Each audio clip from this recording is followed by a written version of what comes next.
structure. It has a grand staircase going down to the basement. It's a stone foundation, and there's a spring down there. And then it has this huge stone fireplace facing the west, which a lot of old log houses in this area have that feature because the wind here always comes from the west. So the fireplace on the west kind of made sense. So Valentine Purcell came, or the Purcells came in the early 1800s from Florida, I think. I have a book here with all this like documentation in it. But so they they rented the building from Taylor, and then 1830 or so bought it. And at that time it was a store and a post office, and this was becoming a town. This was the main road, and kind of still is. So, and then when Purcell bought the place, Valentine added on this room that we're in and that room there. So a two-story addition. And so this is dated, this part that we're in now is maybe 1830, 1840, something like that. And of course the floor is not original, but the plaster walls are, and the trim is kind of nice and original. That detail with the chair rail connecting with the window stool is particularly charming, I think. And it's really nice trim. The upstairs, the floors are original, and there's some original doors, and the floor's real saggy. Because I think what happened was they built it with green wood, and then they loaded a bunch of plaster in it, and it sagged and just like set in a sagged condition, because it hasn't like cracked in the last couple hundred years. It's just started out. So anyway, so that's like too long on something. So then it was a store for a while, and then in the middle 1800s they built the second addition on the back, which made it a T, and I believe that addition was for the help. So it's kind of less, it's maybe Greek revival looking on the outside, but the detailing inside is very simple. And the downstairs is like wood, or was wood paneling, so for a kitchen, like so they could wash the blood from the butchering off, you know. And then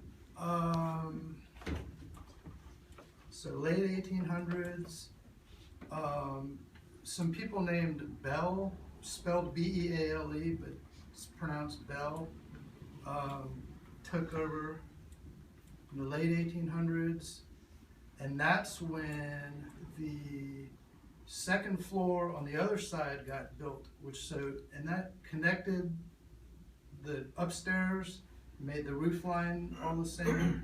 That was the third addition, and at that time it was Victorianized. So the original log building didn't have like this big double windows, it had like little tiny windows.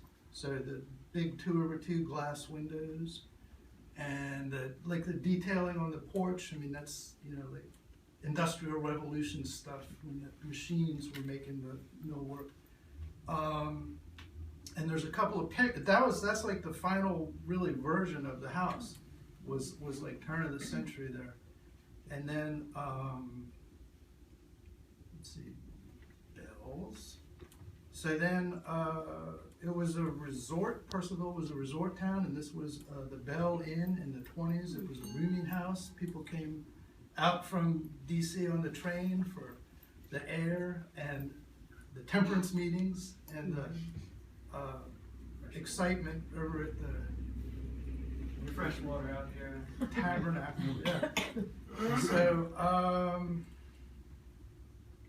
the 20s, and then I guess after the Bells left, somebody named the Gabbers owned the building, and then in 1977, in my book, there's a little article from the newspaper about Helen Bosley bought the building, and it was the Pink Parasol at that time. So it was an antique store, and she also lived here with her family.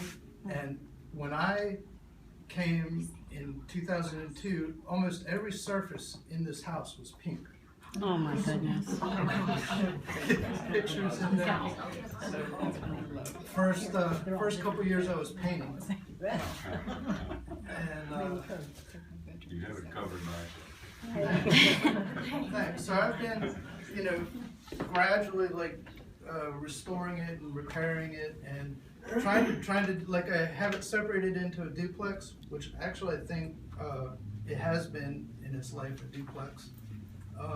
Mrs. Bosley put in a great electrical system, 2 meters, and so I just closed the door off, I nailed it shut, and there's some insulation and drywall on the other side, but it's all reversible.